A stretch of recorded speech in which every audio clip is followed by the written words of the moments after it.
Bem-vindos à segunda parte da cerimónia dedicada ao dia D, e esta segunda parte vai estar ligada a historiadores portugueses, mas também, sobretudo, a relação, em alguns aspectos, do Portugal, dos portugueses e a Segunda Guerra Mundial. Tenho o prazer de ter comigo amigos, sobretudo duas amigas que há muito tempo que as conheço e que partilhamos o conhecimento. O Manel é uma aquisição, uma amizade mais recente, mas também veio, e tenho a certeza que vão gostar também do caminho da investigação que ele está a fazer. Eu vou começar pela Cláudia Ninhos. Atenção, antes tenho a Cláudia Ninhos, tenho a Isabel, a Inês Brandão e o Manel, que eu esqueço-me sempre... Nascimento, porque estás codificado no meu telemóvel como Manel e a espia portuguesa. Portanto, e isto ficou assim e assim vai ficar na minha cabeça. Cláudia, como eu disse na primeira parte, nós, apesar de não termos entrado numa guerra direta, Portugal acaba por ter aqui uma relação próxima infelizmente, com o que foi a Segunda Guerra Mundial. O que é que leva uma portuguesa a querer estudar a relação dos portugueses e da Segunda Guerra Mundial, e por que caminho é que tu tomaste essa investigação?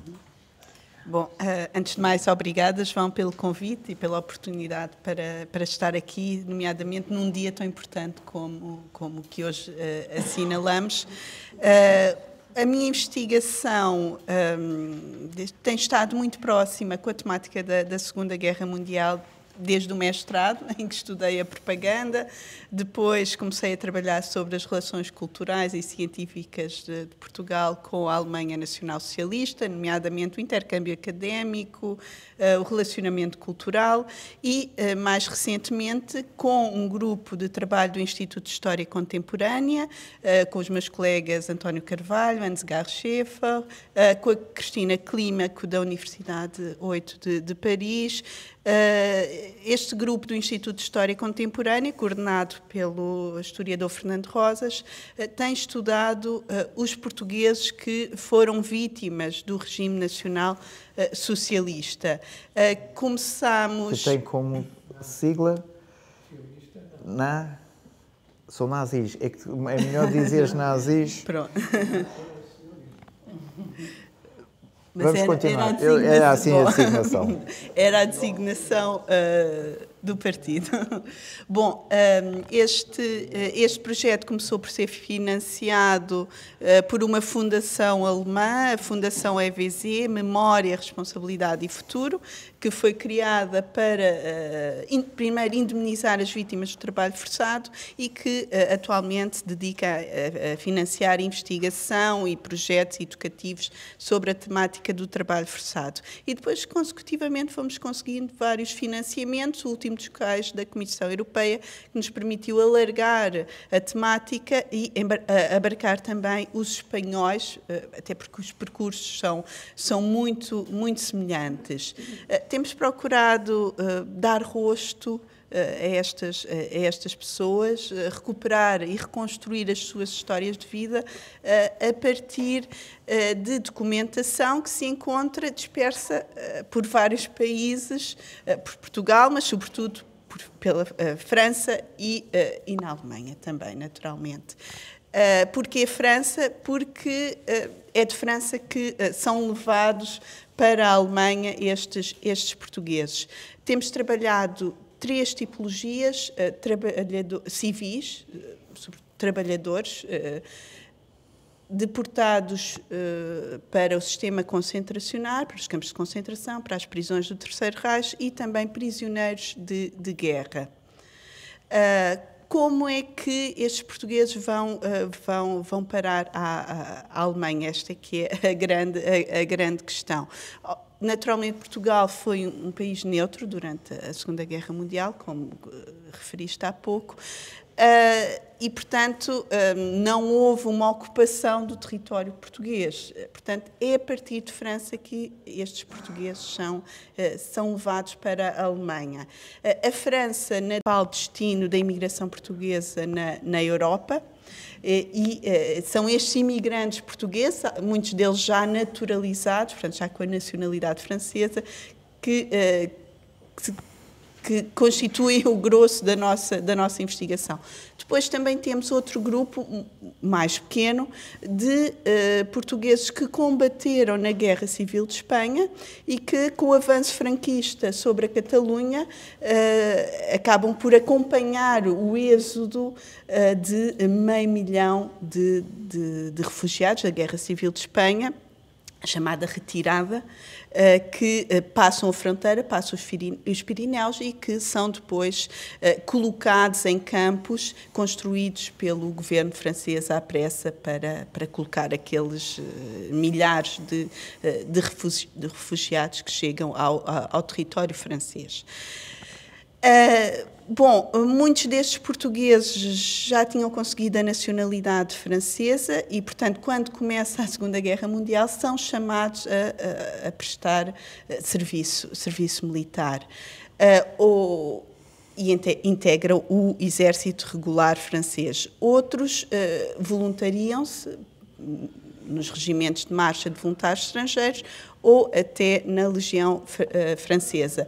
E quando a França assina o armistício, 1,6 milhões de franceses são feitos prisioneiros de guerra e enviados para campos de prisioneiros de guerra, os stalags, no território alemão. E aí encontramos mais de 200 de portugueses que conseguimos identificar cruzando a documentação de diversos arquivos, nomeadamente da Cruz Vermelha, e esses prisioneiros de guerra de baixa patente eram forçados a trabalhar, a contribuir para o esforço de guerra alemão, incluindo a indústrias de armamento, apesar disso ser proibido pela Convenção de Genebra.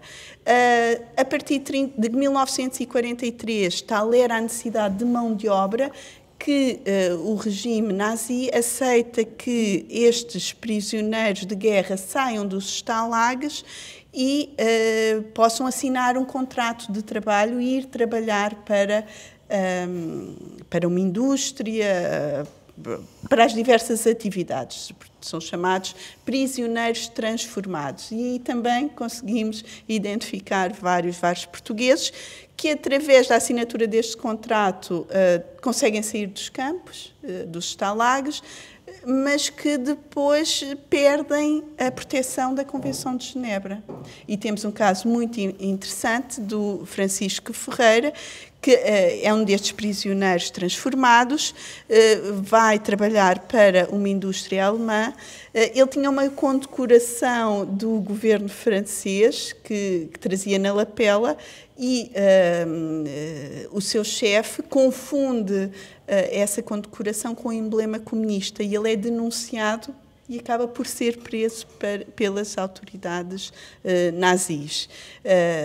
Portanto, são percursos, histórias de vida muito, muito diferentes que conseguimos reconstruir, alguns com maior detalhe, outros com menos informações, dependendo da documentação que vamos encontrando. Só aqui uma última questão, que eu não sei se tu irias... E aí o Estado português conseguiu ou não quis intervir exatamente para salvar ou para retirar esses portugueses desses campos? Sobretudo, os consulados portugueses em França, nomeadamente o nosso cônsul-geral em Paris, o António Alves, teve um papel muito importante e esforçou-se por interceder junto das autoridades para que não convocassem os portugueses no âmbito da Releve, por exemplo. Bom, a investigação é muito complexa, não tenho aqui tempo de estar a detalhar todas as vias que vão conduzir estas pessoas à Alemanha, mas a determinada altura, com a necessidade de trabalho que existia, os alemães vão pressionar sistematicamente as autoridades da França de Vichy e que vão implementar métodos cada vez mais coercivos para recrutar trabalhadores. Um deles é a Releve, que consistia na troca de 3 trabalhadores franceses especializados por um prisioneiro de guerra francês. O que é que as autoridades fazem? Começam a substituir os franceses por estrangeiros, nomeadamente por portugueses. E as pessoas são convocadas à gendarmerie, as autoridades aparecem-lhes em casa, muitos são apanhados em rusgas e, de facto, os cônsules portugueses esforçaram-se por conseguir salvar estas pessoas. Nem sempre tiveram sucesso, naturalmente. O António Alves conseguiu assinar um acordo com as autoridades alemãs que nem sempre foi cumprido, naturalmente. Obrigado, Cláudia. E agora vou passar aqui à Inês, porque nesta última vez que nós dois estivemos a trabalhar nos prémios Apple, tu fizeste uma referência que mudou completamente a minha ideia daquilo que eu iria te perguntar, que foi o seguinte, que tu disseste-me que este dia, o dia 6 de junho e o dia D, mudou um pouco da perspectiva da ideia e dos refugiados. Portanto, primeira questão, porque é que começaste a estudar aqui os refugiados? O que foi Portugal e Lisboa e arredores? E porque é que este dia mudou a percepção destes refugiados em Portugal? Então, 3 perguntas. 3 perguntas.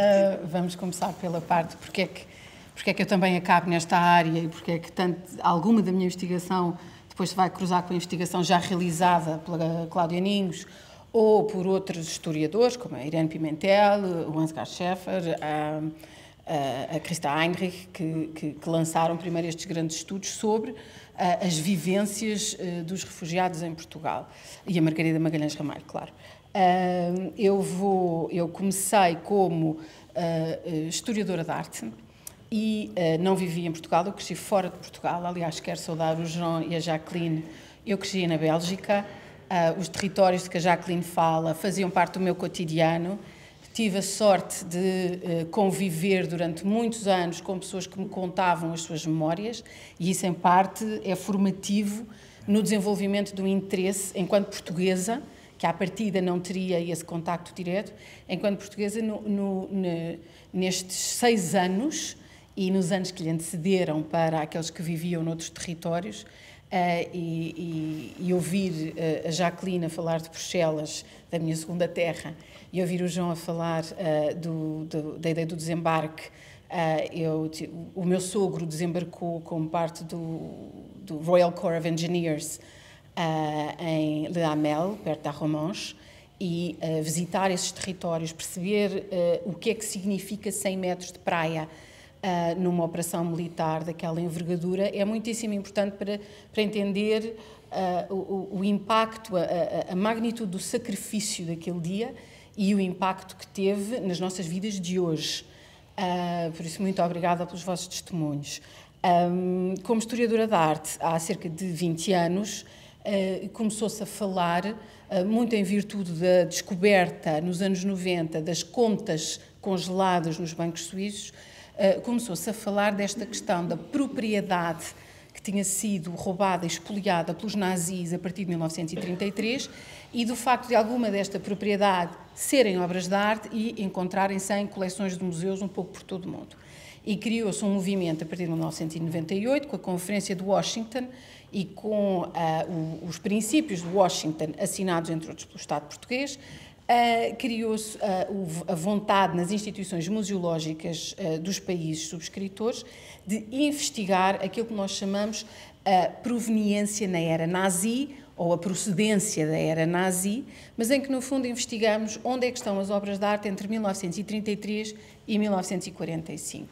Eu comecei por investigar coleções de arte islâmica no Metropolitan Museum e depois, quando voltei para Portugal, depois de ter andado por vários museus a fazer outras coisas, percebi que havia arquivos e havia informação para, se não necessariamente investigar coleções específicas ou obras de arte específicas ou identificá-las como tendo sido espoliadas, identificar quem seriam os seus legítimos proprietários, perceber o que é que aconteceu em Portugal entre 1933 e 1945 no âmbito deste fluxo de pessoas e bens que se verificou na Europa. Nem sempre legal, nem sempre legítimo, mas que se verificou.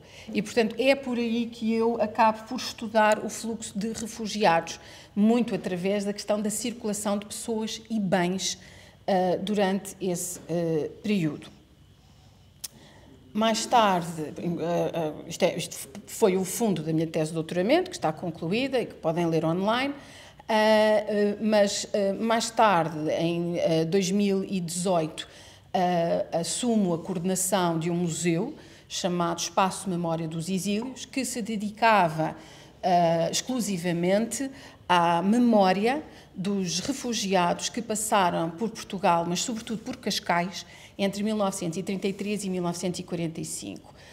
Aquele espaço tinha perdido um bocadinho o rumo, porque tendia a confundir a presença de refugiados com a presença de VIPs. Portanto, muitas das pessoas de que falava, na realidade, não tinham sido refugiados. É o caso, por exemplo, de Leslie Howard, que esteve em Cascais, mas esteve em trabalho, e confundiam um pouco esta questão de se ser alguém importante e ser-se refugiado e ser-se antinazi. E, portanto, o trabalho que nós fizemos nos exílios foi essa destrinça, sem apagar as narrativas existentes destes VIPs e das pessoas que vinham em trabalho e do circuito dos espiões e das famílias reais, mas identificar famílias, digamos famílias normais, que de alguma maneira conseguiam vir porque tiveram sorte, porque tinham uma rede de contactos certa e porque tinham meios financeiros, mas de identificar essas famílias e os seus descendentes ainda hoje, tendo como ponto de partida o facto de se terem alojado em Cascais. Hoje o Espaço Memória dos Exílios já não existe, foi encerrado pela Câmara Municipal de Cascais, não havendo previsão para o que é que acontece às histórias que investigou, e sobra apenas uma série no YouTube de testemunhos recolhidos, muito semelhante àquilo que o João aqui fez hoje, de testemunhos recolhidos de pessoas que eram crianças quando passaram pelo Estoril. Foram recolhidos 6 testemunhos, desses 6 testemunhos hoje estão vivas 2 pessoas. E isto é uma questão que afeta muito a memória destes acontecimentos. Não só Portugal muitas vezes se representa como estando afastado destes acontecimentos, portanto, isso afetou o desenho dos currículos de história e a maneira como a Segunda Guerra Mundial é ensinada, como o Holocausto é ensinado e a educação cívica que é importante fazer no âmbito desse ensino da história, mas agora ainda temos menos acesso aos testemunhos em primeira mão. E isso vai mudar a maneira como interagimos e como ensinamos aos nossos filhos este período e a importância de não repetir o que aconteceu, de não voltar a adotar uma visão de conflitos como se de alguma maneira isso substituísse as dificuldades do modelo democrático. Portanto, isto era a primeira e a segunda pergunta. Depois queres que eu falasse um bocadinho sobre Portugal. Muito rapidamente, o fluxo de refugiados para Portugal acompanhou a implementação de legislação cada vez mais persecutória e limitativa, primeiro aos direitos de cidadania nos territórios dominados pelo Terceiro Reich, a Alemanha, e depois a Checoslováquia e a Áustria, até ao eclodir da Segunda Guerra Mundial, e acompanhou também a restrição de legislação em países potencialmente de acolhimento à medida que a década de 30 foi avançando. E, portanto, Portugal não era a primeira escolha, mas torna-se uma escolha inevitável quando cada vez se torna mais difícil viver em territórios limítrofes dos territórios que estão ocupados. A grande diferença é, claro, a invasão de França, a queda de França, a ação do cônsul Aristides de Sousa Mendes, que ainda é difícil identificar a extensão do impacto dos vistos Sousa Mendes na totalidade dos refugiados que passaram por Portugal durante este período. Há alguns estudos, mas ainda não foi possível determinar com certeza, em parte por causa da própria atitude do cônsul de sair do consulado e, portanto, os registros se terem perdido, mas estima-se, digamos que o consenso está à volta de 30.000 a 50.000 refugiados durante o período da Segunda Guerra Mundial. Sendo que se tem levantado a questão se não haverá mais, se não terá havido mais pessoas a vir para Portugal pela ação de outros cônsules espalhados na Europa. E isso é uma investigação que seria, de certeza, interessante desenvolver, sobretudo para tirar teimas. É muito importante, quando assumimos uma posição, termos um processo científico que a suporta. Não há vergonha nenhuma se o número for mais baixo. Mas o que é importante é saber que fizemos o trabalho científico de investigação para apoiar as nossas conclusões. Portanto, a maioria destes refugiados que chegam a Portugal acabam por ficar aqui pouco tempo, quase a grande maioria consegue sair entre 1940 e 1941. A partir do momento, isto é muitíssimo resumido e há aqui muito pouca nuance, não é? Portanto, mas a partir da entrada dos Estados Unidos em guerra, torna-se muitíssimo difícil a saída de Portugal em grande volume. Portanto, há algumas saídas, mas são limitadas. E é no final da guerra, então, que as pessoas que ficaram cá e a partir da entrada dos Estados Unidos em guerra ficaram, na sua maioria, vinculadas a residirem em zonas de residência fixa, obrigatória pelo Estado português, e é só a partir, então, do final da guerra que podem decidir mais livremente, então, o que é que querem que seja o seu futuro. Isto não é a experiência de todos os refugiados, é a experiência da maioria de refugiados que não tinham ligações prévias a Portugal, que ficam aqui durante a Segunda Guerra Mundial. E por isso é que eu disse, muito informalmente ao João, no fundo, o dia D é o início do futuro para estas famílias, que estão aqui num limbo, não querem necessariamente cá ficar, mas não têm ainda como construir esses caminhos.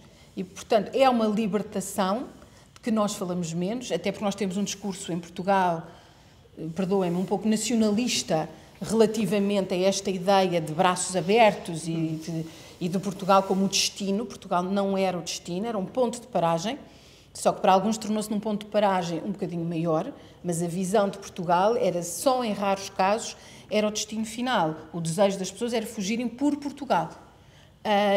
Mas como eu dizia, este dia D representa para muitas destas famílias essa libertação deste limbo. E Portugal não era o único território que era um território de trânsito. Temos a Jamaica, por exemplo, ou em Cuba havia também refugiados e famílias que viviam e que procuravam outros caminhos para além da sua estadia naquelas ilhas em particular. Penso que respondi às três perguntas. Respondeste, sim, senhora. Passas aí ao Manuel, e como a Inês falou ali daquela zona chamada, ali uma zona nobre, Cascais e Estoril, tu, Manuel, estás em Oeiras e estás a pensar numa miúda que julgas que tem aqui um caminho de investigação e uma vida muito próxima do General de Gaulle. Exatamente. Conta lá um pouco dessa história. Antes de mais, agradeço o convite que me foi feito. É verdade que tudo o que foi dito, eu já li o seu livro também, e do outro, de A Barata Feio, sobre os portugueses. O que aconteceu em 2021, há um amigo meu que me disse, conhece uma senhora chamada Hortense Antunes, não, é portanto, ela faleceu na tua cidade, em Paris. E de maneira que, a partir daí, eu comecei a fazer pesquisas, em 2021, sobre essa senhora, porque é que ela faleceu na cidade onde eu vivi, e sobretudo... bom. E, sobretudo, que nasceu em Oeiras, filha do pai português e de uma mãe de origem francesa. Essa senhora nasceu em 1914. Em 1914, passei sempre à Primeira Guerra Mundial, de origem francesa. De origem francesa, e porque é que essa senhora veio para a França, veio para Portugal. A partir daí comecei a fazer muitas pesquisas e também descobri que ela tinha sido, que essa senhora tinha ido para a França, Hortense Antunes, e que pediu a nacionalidade francesa. E porquê que ela pediu essa nacionalidade? A ideia dela era de entrar nas forças francesas livres, com De Gaulle. E para isso tinha que ser francesa. Não podia ser de outra maneira, tinha que ser francesa. Evidentemente que as pesquisas demoraram muito tempo. Eu encontrei muitas portas fechadas, não simplesmente em França, mas também em Oeiras. E de maneira que acabei por saber onde ela viveu, onde ela faleceu, o dia que ela faleceu, a hora que ela faleceu, e onde ela está sepultada e onde ela viveu, com a certidão de óbito da cidade onde ela morava. Acabei também por encontrar, não com a colaboração da Câmara de Oeiras, mas sim com a Loja do Cidadão, o acto de nascimento dessa senhora, que acabei por saber que, enfim, no fim de contas, no ato de nascimento, quer dizer, na certidão de nascimento, ela não chama Hortense Antunes, mas Hortense Antunes Figueiredo, e não se sabe, o nome da mãe dela é português, Carolina de Figueiredo, e não Carolina de Ron, como está marcado em todos os papéis franceses, que eu fiz pesquisas, evidentemente, em Ivan Centro, que deve conhecer com certeza, os arquivos militares. E foi essa história que me interessou, por ter nascido em Oeiras, por ter falecido na minha cidade, e, evidentemente, quis saber mais sobre essa senhora.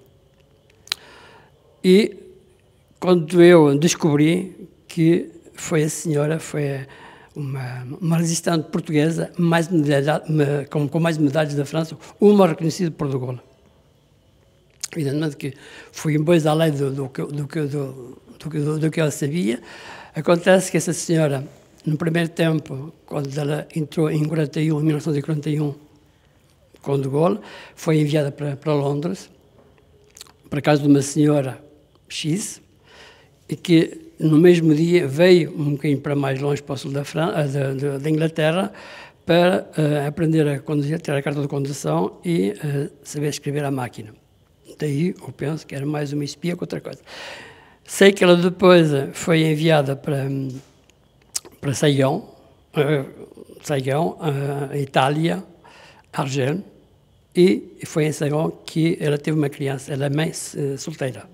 Não sei hoje não sei se é filha, se é rapaz, se é rapariga, porque nenhuma câmara onde ela viveu e onde ela faleceu, que sei onde é que ela faleceu, conheço o cemitério onde ela está sepultada, ninguém me quis dar essa informação. Hoje há 15 dias consegui ter uma fotografia dela, muito antiga, porque até agora não sei se essa criança, filho ou rapaz, se é viva e se ela existe ainda, porque eu queria saber muito mais dessa senhora, mas que não consegui. De maneira que, bom, é esta história que eu, para mim, encontro que é, entre outros, houve muitas pessoas que foram para a resistência francesa, e queria acabar com uma coisa, é que os historiadores franceses não se interessaram por todos esses portugueses que foram lutar para lá. Foi verdade que, evidentemente, Portugal, na Segunda Guerra Mundial, ele foi... não quis participar, bom, isso é outra coisa, mas, bom, acredito também que houve pessoas como a Cristina Climac, que anunciou há pouco, que fez um estudo sobre essas resistências, mas foi única, mas os historiadores franceses não se interessaram por essa parte.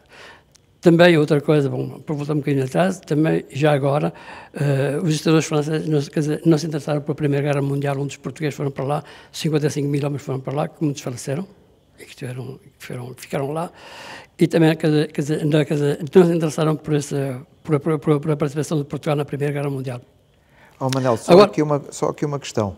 Tu falaste em que ela foi uma pessoa que teve o agradecimento de França.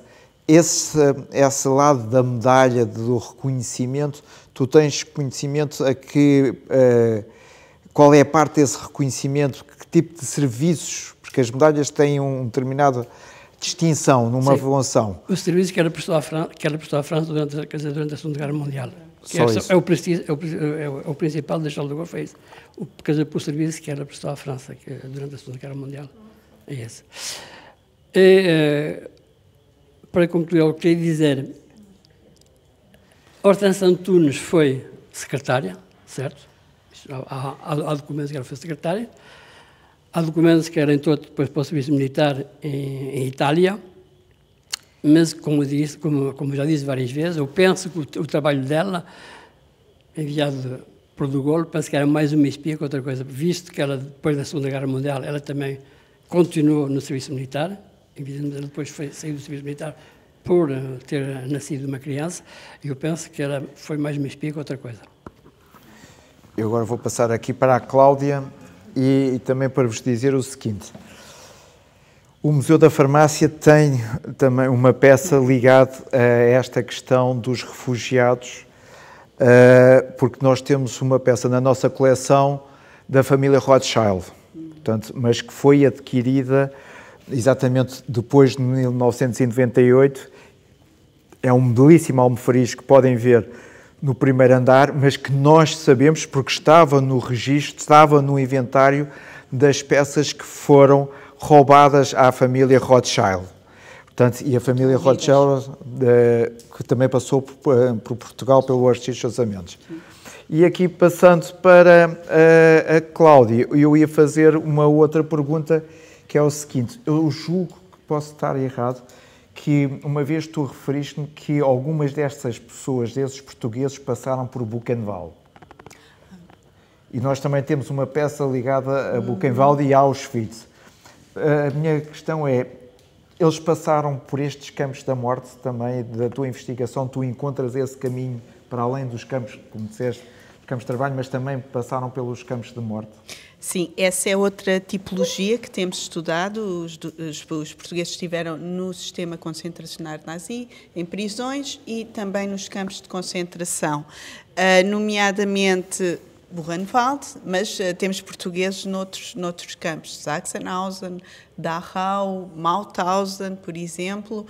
O primeiro comboio que parte de França com civis, logo em agosto de 1940, o comboio dos 927, que eram 927 homens, mulheres, crianças espanhóis, que eram designados de vermelhos, também levava a bordo 3 portugueses que são deportados para Mauthausen. Portanto, sim, encontramos cerca de 100 de portugueses nos campos de concentração. A deportação intensifica-se em 1944, sobretudo depois do desembarque da Normandia, porque, à medida que os aliados vão avançando, o que é que os alemães fazem? Vão fechando os diversos campos que existiam por todo o território francês, muitos deles usados como campos de trânsito, outros eram campos repressivos, como é o caso do Vernet, onde também estavam portugueses e são depois enviados para comboios para o interior da Alemanha. O caso mais conhecido é o comboio fantasma, que durante várias semanas tem um percurso errático até conseguir chegar a Dachau e que leva a bordo 12 portugueses, um dos quais é o José Agostinho das Neves, que felizmente sobrevive à deportação. e que, quando regressa a Paris, dá uma entrevista ao Diário Popular, que está publicada em novembro de 1945. Nós tivemos esse jornal exposto na Assembleia, na nossa exposição, e vamos tê-lo agora a 30 de novembro. Deixo já o convite, vamos inaugurar a exposição no Museu do Neorrealismo. E vamos ter, por exemplo, o relógio do Paulo Silva, também um português que foi deportado para Neuengamme. É o único bem que, pelo menos que se conhece até agora, de um português que tenha passado por um campo de concentração, que estava à guarda dos arquivos de Arolsen, na Alemanha, e que foi depositado no Museu Nacional de Resistência e Liberdade em Peniche, e, portanto, em princípio, teremos também esse relógio.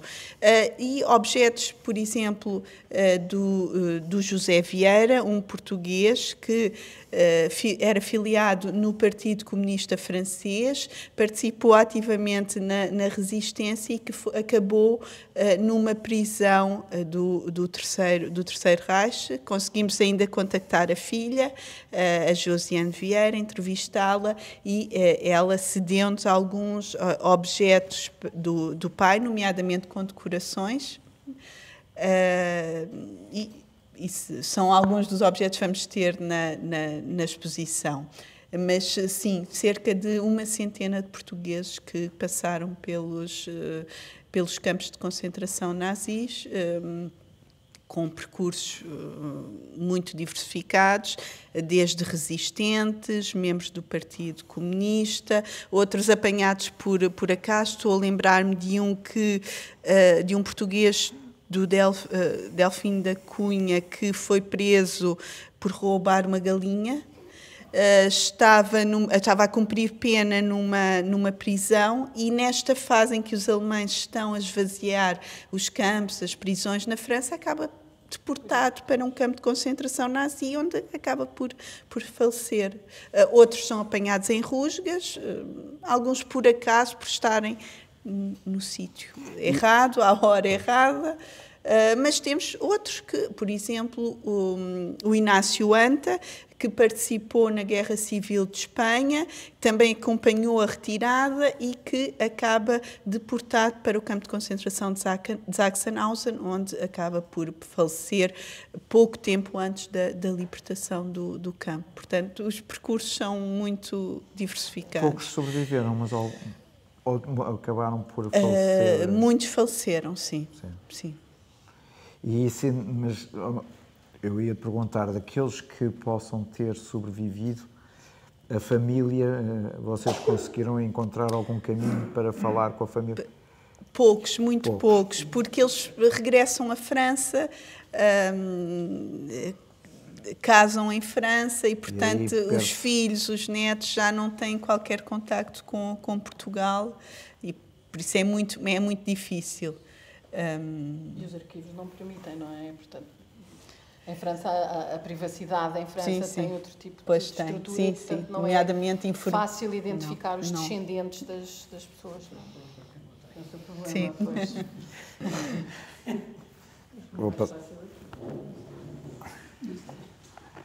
Eu não sei se queres falar alguma coisa sobre esta dificuldade que eu julgo que foi a mesma que tu tiveste para encontrar a caminho e estes testemunhos. Bom, uma das perguntas que me fizeram quando eu apresentei a tese foi: acabou por não encontrar nenhum tesouro escondido nos museus portugueses? Considera a sua tese um falhanço? Eu disse: não, eu queria saber o que é que tinha acontecido e utilizei um método científico de investigação e de fontes primárias e cruzamento de informação para perceber, de facto, o que é que tinha acontecido. A primeira grande conclusão é que os museus portugueses tiveram imenso cuidado naquele período e, portanto, cada vez que lhes foi oferecida uma compra, uma oportunidade, a resposta era sempre negativa. Portanto, havia claramente um entendimento de que não seria uma compra adequada, tendo em conta as circunstâncias. Houve, no entanto, uma grande interação entre museus que tinham coleções de arte contemporânea e artistas refugiados em Portugal. E, portanto, tanto o Museu Nacional de Arte Contemporânea como o Museu Santos Rocha, na Figueira da Foz, fizeram boas aquisições, grandes aquisições, durante este período, de obras de arte realizadas já em Portugal. Portanto, houve de novo também esse cuidado de não adquirir nada que tivesse viajado, mas de fazer, de comprar ou receber em doação obras já realizadas em Portugal. E esta descoberta destes artistas refugiados, que hoje seriam vistos como artistas de segunda linha, são artistas que só no meio é que nós os conhecemos. A Gretchen Wohlwill é um dos exemplos mais paradigmáticos, é uma excelente artista, mas o seu nome, no fundo, desaparece quando nós só olhamos para os Max Ernst, os Fernand Léger e etc. Daí esta necessidade de evitarmos esta narrativa dos VIPs. Na minha investigação eu tive muita sorte porque apanhei todo o processo de transformação digital e pude de facto cruzar muita informação digitalizada e colocada online. E a partir do momento em que alguém tivesse um percurso internacional, eu conseguir buscar vestígios a Nova Iorque, ao Rio de Janeiro, conseguia ir a arquivos alemães. Os mais difíceis eram sempre os arquivos franceses. Isso, de facto, é muitíssimo complicado, ou belgas até. Aliás, os arquivos belgas são ainda mais complicados que os arquivos franceses. Na localização da informação ou do fundo documental correto para aquilo que se está a procurar, sendo que a minha investigação é muitas vezes uma investigação biográfica, estritamente biográfica, e, portanto, não tem a ver com os arquivos históricos do Ministério dos Negócios Estrangeiros ou com os arquivos históricos de um outro ministério que seja, por definição, consultável. Tem a ver com registros de nascimento, registros de óbitos, inventários, mas em Portugal beneficia muito desse processo de indexação dos arquivos e desta possibilidade, quando essa indexação não existia, de me deixarem buscar o caixote. E, aliás, a minha recomendação para qualquer pessoa que faça investigação, por mais finding aids que tenham, por mais indexação que existem, se houver a possibilidade de trabalharem com o caixote, trabalhem com o caixote, por duas razões. Por três razões. A primeira é que muitas vezes são os primeiros a mexer num caixote desde o momento em que ele foi arrumado.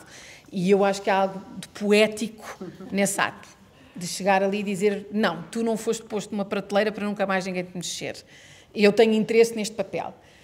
O segundo é porque muitas vezes vamos encontrar informação que estávamos à procura, mas que não foi indexada da maneira que nos levava a essa resposta. Porque os arquivistas têm uma ciência de indexação e de temáticas que nem sempre vai ao encontro dos nossos interesses. E a terceira é porque, a mexer em dossiês, encontramos novas pistas para novas perguntas. Eu estava a investigar no arquivo histórico do Ministério da Educação os pedidos de importação de obras de arte para Portugal e de exportação de obras de arte de Portugal. Isto eram os documentos que eu estava à procura. Caixote a caixote. Entretanto, eu sabia que ia ter que descobrir, noutro capítulo, para a minha tese, mas ainda não estava muito ativa nessa área, o que é que as galerias de arte ativas em Portugal nessa altura, nomeadamente a Galeria Buchholz, tinham feito, quais eram as suas ações, como é que tinham construído o estoque das suas lojas. E nos 11.000 ficheiros consultados um a um nesse arquivo, entre 1933 e 1945, descubro um ficheiro em que eu encontro um relatório do Diogo de Macedo, que na altura ainda não era o diretor do Museu Nacional de Arte Contemporânea, era crítico de arte na Revista do Ocidente e perito nas avaliações de pedidos de importação e exportação. Sendo que a arte contemporânea, em princípio, não era contemplada pela legislação de importação e exportação. Era sempre considerado bem comercial. Portanto, aquele ficheiro nunca devia ter estado ali. Mas estava porquê? Porque, numa das suas exposições de arte estrangeira, Karl Buchholz pediu uma isenção de importação porque era para uma exposição temporária e era bom para Portugal. E isso abriu então o caminho para perceber como é que Buchholz construía as suas exposições, qual era a rede de contactos que ele tinha e perceber como é que ele cria aquela livraria-galeria de exposições com um estoque absolutamente extraordinário que abre em 1943, em plena guerra, na Avenida da Liberdade. E isso foi o princípio de um caminho, que depois até cruzei com informações que a Cláudia Ninhos encontrou, e em que foi possível determinar com cruzamento de fontes, e isso é que é o mais importante, é sabermos cruzar as fontes documentais, permitiu identificar o facto de que Karl Buchholz não era um refugiado em Portugal, como por vezes ainda vemos descrito. Karl Buchholz vem para Portugal com o apoio do Ministério dos Negócios Estrangeiros alemão, que, por mala diplomática, envia o seu estoque inicial. E temos correspondência que diz claramente, pelo Auswärtiges Amt, enviei para Portugal X livros e X obras de arte. Isso é muitíssimo interessante, isso muda a maneira como nós vemos a atividade da Galeria Buchholz em Portugal durante a guerra, que não tem nada a ver, claro, com a atividade da Livraria Buchholz nos anos 60 e com a atividade da Galeria Buchholz enquanto espaço expositivo, com a curadoria e comissariada pelo Rui Mário Gonçalves. Estamos a falar de atividades completamente distintas. Mas aqueles 3 primeiros anos mostram claramente que estamos a ver uma pessoa que, sim, tem problemas na Alemanha, mas continua a trabalhar com as autoridades nazis para garantir o funcionamento da sua galeria. Aliás, ele em 45 ainda está a ir a Berlim e a regressar a Lisboa, o que é um feito, tendo em conta a movimentação da guerra. Não sei se isto responde. Não, eu ia perguntar aqui ao Manuel o seguinte. Nós temos uma comunidade portuguesa em França imensa.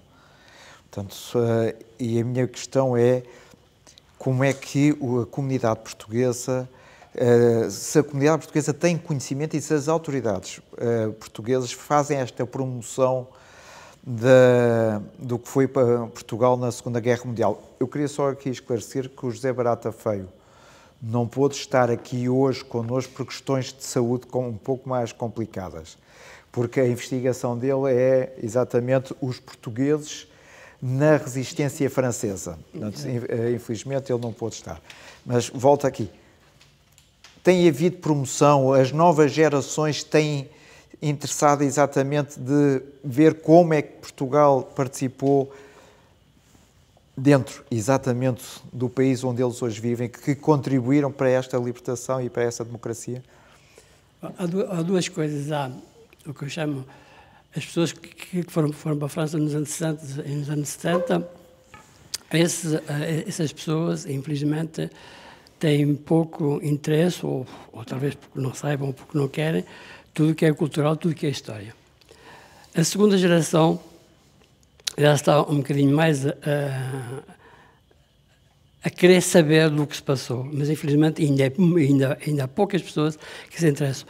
Eu digo isso porque eu fui para a França em 1970, escrevi vários livros sobre a história de Portugal, 4 sobre a Primeira Guerra Mundial, da participação de Portugal na Primeira Guerra Mundial. E em todas as apresentações que eu fiz sobre o livro da Primeira Guerra Mundial, tive mais pessoas francesas que portuguesas. Que seja a primeira geração, que seja a segunda geração. Portanto, escrevia praticamente todos em francês, justamente para dar a conhecer às pessoas, aos filhos, que eu digo, de segunda a terceira geração, que já têm dificuldade de falar e escrever português, de maneira que foi para isso que foi para os franceses também, evidentemente, porque também desconheciam e desconhecem ainda a participação da Primeira Guerra Mundial. Mas eu penso que agora certos jovens da segunda, terceira geração portuguesa que começam a se interessar muito, ou mais, não digo talvez muito, mas muito mais, sobre a história de Portugal e o que é que se passou em Portugal e porque é que os pais foram para a França. É muito complicado porque a maioria dos pais que foram para a França nos anos 60 e 70, a maioria dessas pessoas não falam do que se passou, porque é que eles foram para lá, o que é que eles sofreram, o que é que eles viveram. E isso é muito complicado para pessoas da segunda e terceira geração de compreenderem porque é que os pais foram para lá. Eles foram para lá pequenos, nasceram lá, Portugal para eles eram as férias. E continuam a ser as férias ainda para muitos. Hoje, muitos portugueses de segunda e terceira geração já não vêm às aldeias passar férias, vão todos para o Algarve. Não, mas é verdade. Isso posso-lhes dizer porque conheço bem esse problema. De maneira que eu penso que a segunda geração das pessoas que hoje têm 30 anos em França, que já nasceram em França e que são franceses, interessam muito mais pela história de Portugal e pelo que se passou entre Portugal e a França do que os próprios pais e avós. Isso é verdade. Agora, falta muito, e digo aqui, é que seja os antigos embaixadores ou consulados hoje estão, os novos cônsules e embaixadores estão a abrir a porta aos portugueses que queiram fazer apresentações de livros, que seja na Embaixada, sobretudo no Consulado de Portugal, eles abrem as portas a essas pessoas. E isso é muito bom, porque permite a várias pessoas, a vários portugueses que começam a escrever justamente sobre a imigração, sobre a história dos pais, dos avós, essa coisa toda, para que as pessoas saibam porque é que muitos portugueses foram para lá. E isso, eu estou farto de dizer a várias pessoas, de escrever a história dos pais, as histórias dos avós, porque eles foram para lá. Porque isso, para nós, historiadores, você sabe muito bem que é importante que isso fique registrado, que isso fique gravado, porque para mais tarde é importante saber porque é que os portugueses foram para lá e não foram para lá. E isso, eu só queria aqui dizer uma coisa, que eu tenho feito várias coisas em França e tenho contactado várias associações portuguesas que, infelizmente, as associações portuguesas não se interessam à cultura. Tudo que é comes e bebes, sardinhadas, não há problema nenhum. Mas tudo que é cultura... Também é cultura, evidentemente também é cultura. E isso é um problema muito grande. E quando, por exemplo, nós organizamos eventos culturais, nós temos muito menos pessoas quando vão uma outra coisa, onde há folclore, onde há sardinhas e convive com essa coisa toda. É isso que eu quero dizer, e ainda há pouco tempo organizou, quer dizer, no 1º de junho, uma coisa na Casa do Portugal, não sei se conhecem, em Paris, na sede universitária, onde levamos autores e escritores portugueses. Está aqui uma senhora que foi também lá, e é verdade que esperávamos muito mais gente do que houve. Houve gente, houve pessoas, foi interessante, mas esperávamos muito mais tudo isso, porque, evidentemente, era uma coisa cultural onde só havia escritores, onde só havia artistas. Eu estive há pouco tempo numa belíssima iniciativa da Embaixada Francesa sobre o 25 de Abril. E foi muito interessante ver o interesse que os franceses tiveram exatamente pela Revolução do 25 de Abril e também por conhecer a história. E eu ia falar aqui com a Cláudia pela uma questão que é o seguinte: tu sentes que há dificuldade ainda de ensinar esta história da Segunda Guerra Mundial, esta presença portuguesa junto dos mais jovens?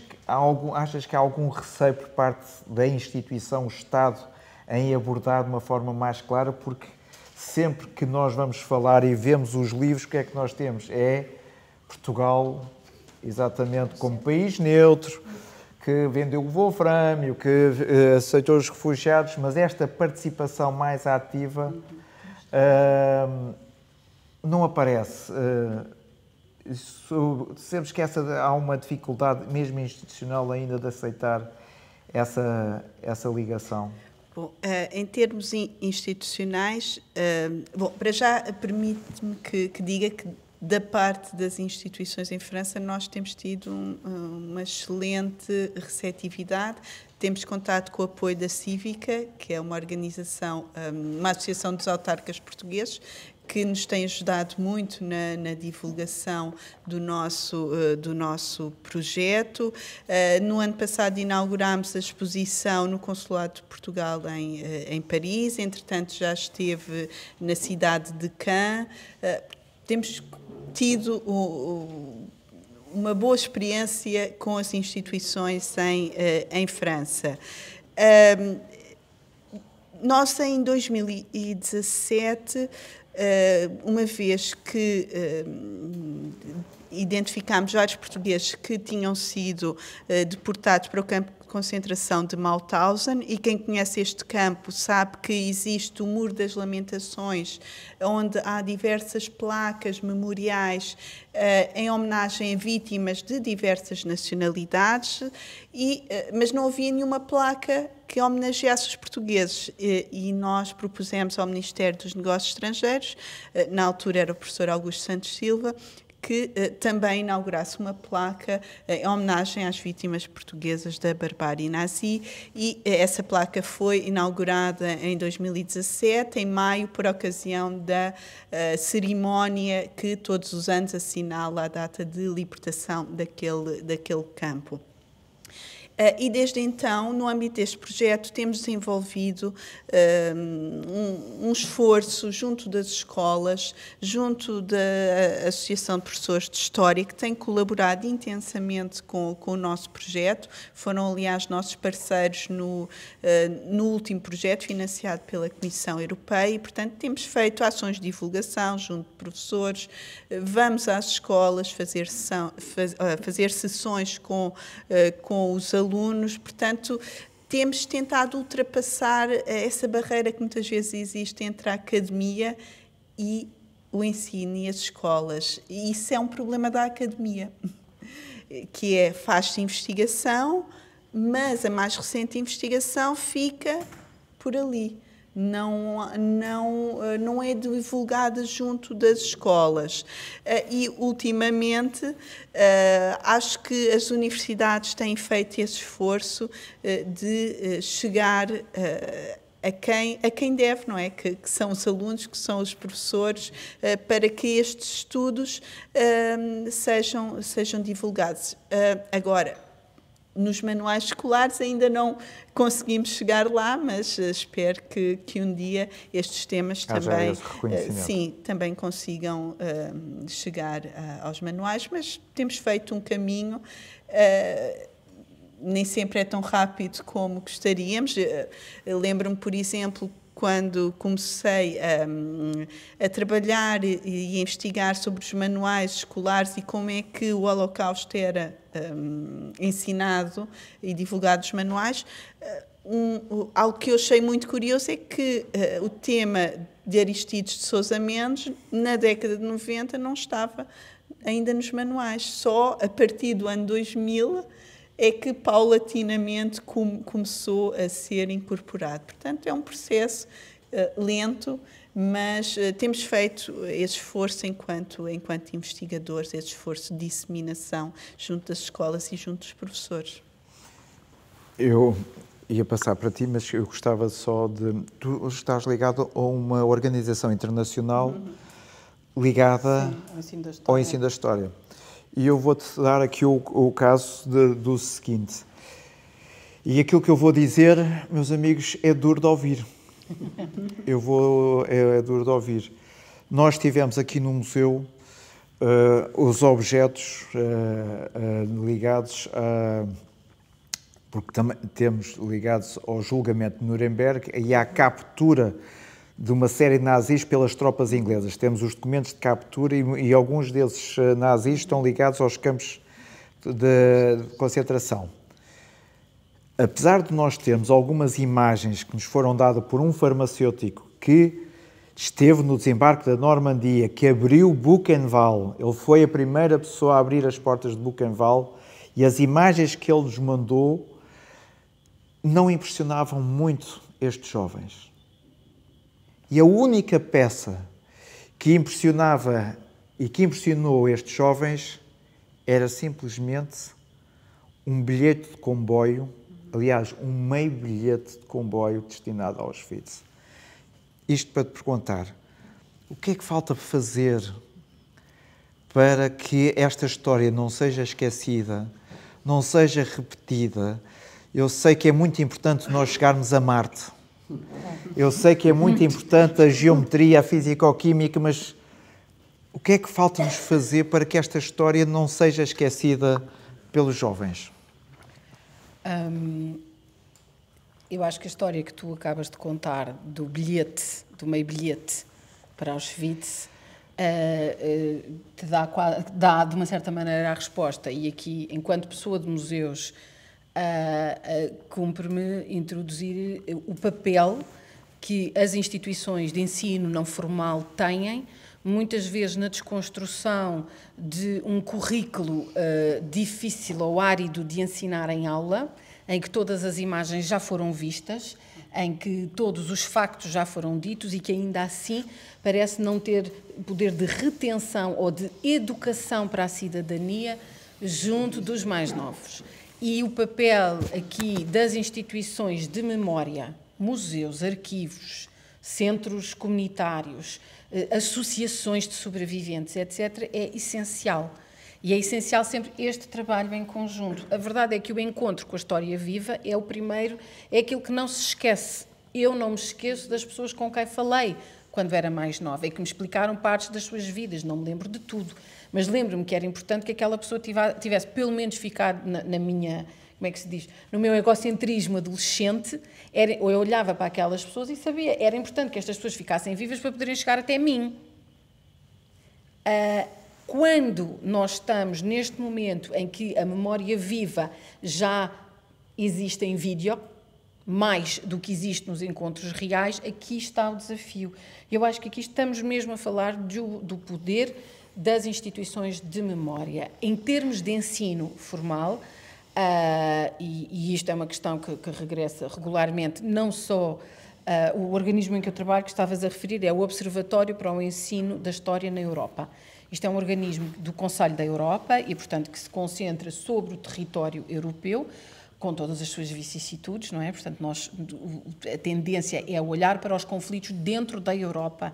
Não é um espaço que se detenha muito sobre questões que têm a ver com o colonialismo ou com a expansão global, mas que se detém mais sobre os conflitos dentro do território europeu ao longo do tempo e de como utilizar essa memória para prevenir futuros conflitos.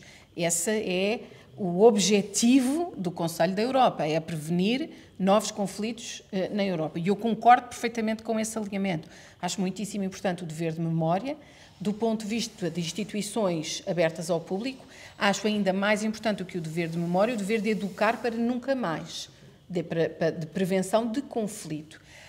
E o trabalho que eles desenvolvem, nós desenvolvemos ali um trabalho macro, há relatórios que podem consultar online, de temáticas e de como certas temáticas, vamos imaginar o conflito, depois o que é que o conflito quer dizer quando se é da Sérvia, ou quando se é da Geórgia, ou quando se é de Portugal.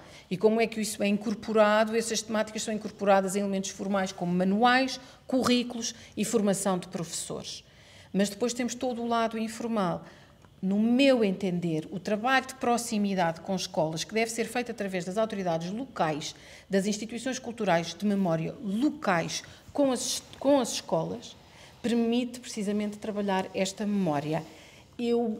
Isto, claro, que é uma afirmação que eu ainda não tenho como apoiar cientificamente, já é a terceira vez que eu digo científico, né? Meia hora, mas eu ficaria surpreendida se houvesse um único município em Portugal em que não houvesse um documento que ligasse aquele território a grandes eventos da Segunda Guerra Mundial, a eventos ligados ao regime nazi. A economia portuguesa trabalhava para a economia de guerra. Vamos à Aroca, temos o Wolframio. Aroca é um sítio que só recentemente, com os passadiços e com a subida do Aroca para a primeira divisão, é que de repente passou a fazer sentido nos ouvidos da maioria das pessoas. Há um trabalho de memória de proximidade que pode ser feito. As minas ainda estão lá ao abandono. Há documentação, há recolhas feitas nos anos 90.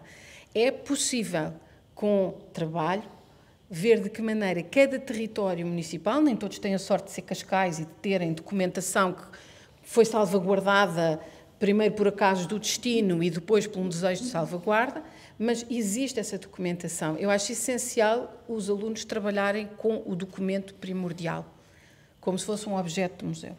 Como a análise do objeto, como se faz quando se vai a um museu. O que é isto? O que é que tu vês? O que é que achas que isto é? O que é que te faz dizer que isto é aquilo que tu estás a ver? Porque estamos a educar os jovens para a observação crítica, para o pensamento crítico, estamos a modelar um processo de análise científica e estamos a construir o significado a partir daquilo que eles trazem para a mesa. Claro que os melhores resultados se conseguem com projetos de continuidade.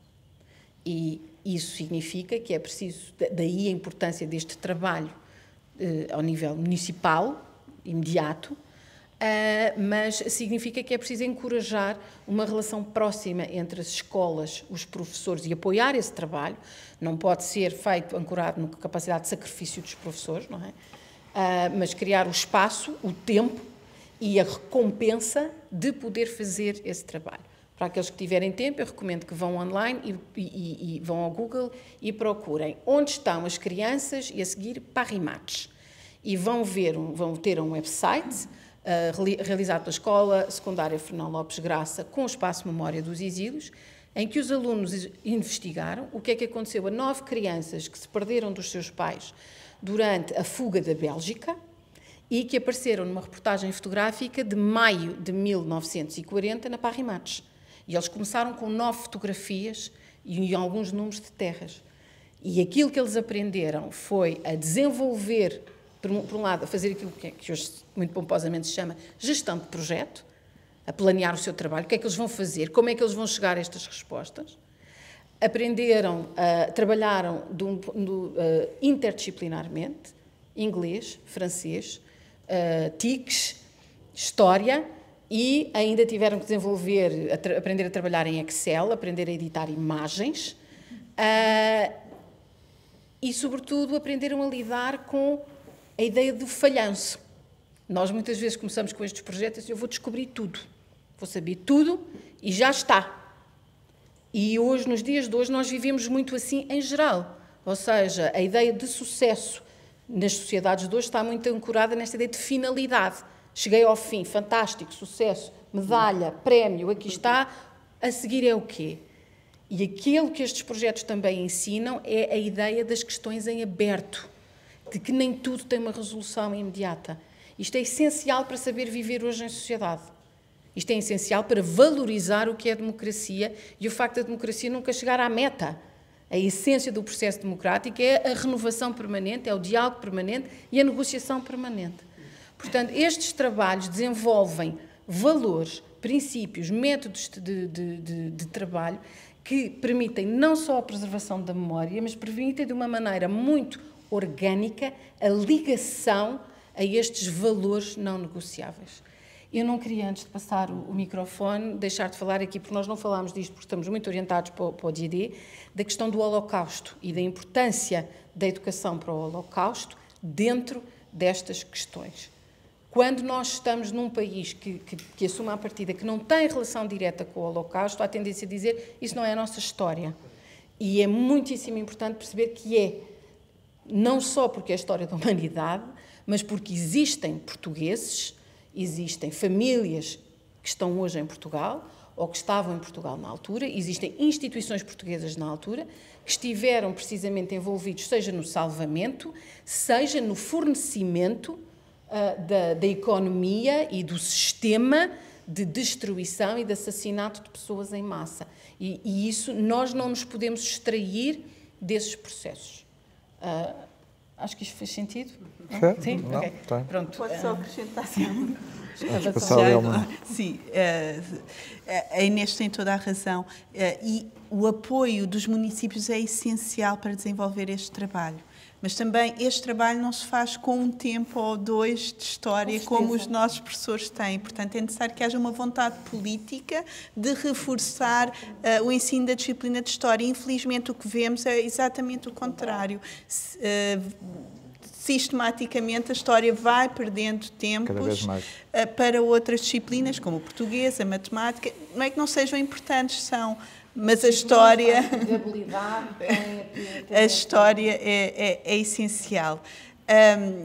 Nós temos trabalhado com vários municípios que nos permitiu levar turmas ao campo de concentração de Mauthausen, à cerimónia que todos os anos assinala a libertação. Este ano foi uma turma de Vila Franca de Xira, mas para isso é necessário o financiamento dos municípios, porque... para que os alunos, para que toda a turma vá, é preciso um apoio económico para isso. E a turma foi organizado um concurso a nível municipal, tivemos trabalhos fantásticos sobre o tema do Holocausto. Vila Franca de Xira, pelo amor de Deus.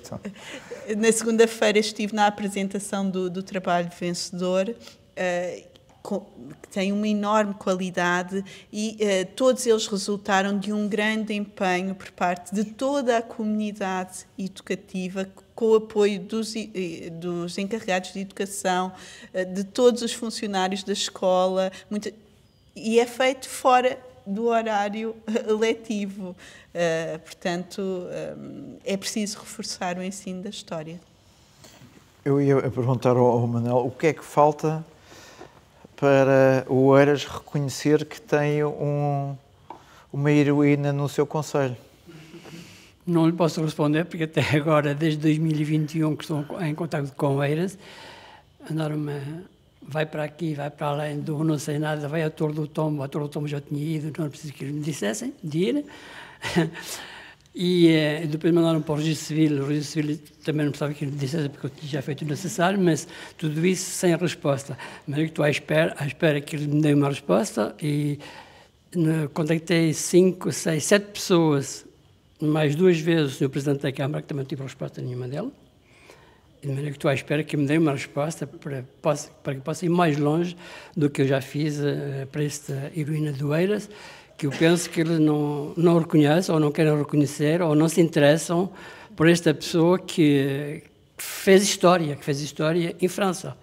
No momento em que Portugal era neutro, mas que ela fez história, combateu na França, e eu penso que isso é necessário. Digo francamente e lamento que não tive resposta nenhuma do Oeiras, nem do Sr. Presidente da Câmara. Eu só agora para terminar, eu tenho uma opinião que é um bocadinho daquilo que vocês têm dito. Eu julgo que, mais do que nunca, que o Conselho da Europa deveria obrigar a que todo jovem europeu entre os 14 e os 15 anos passasse por estes locais. Não é só os campos de concentração, é os campos de batalha. Não são apenas os campos de batalha, estamos a falar da Segunda Guerra Mundial, mas também pensar exatamente que após a Segunda Guerra Mundial há uma parte da Europa que não está livre, e que é importante nós mostrarmos exatamente que nessa Europa não livre existiu exatamente um regime que amordaçou, que matou, que assassinou a liberdade. E eu julgo que é daquelas situações que, mais do que nunca, que o Conselho da Europa devia olhar para a educação, sobretudo destes jovens de 14, 15 anos que estão a ser formados, que tenham já alguma ideia, ou se não têm essa ideia, nós possamos ajudar a refletir e ajudá-los a pensar que Europa é que nós queremos, e certamente queremos uma Europa livre e democrática. Portanto, eu quero agradecer à Cláudia, quero agradecer a Inês, Manel e a todos vocês por terem estado no final do dia aqui no Museu da Farmácia a falar.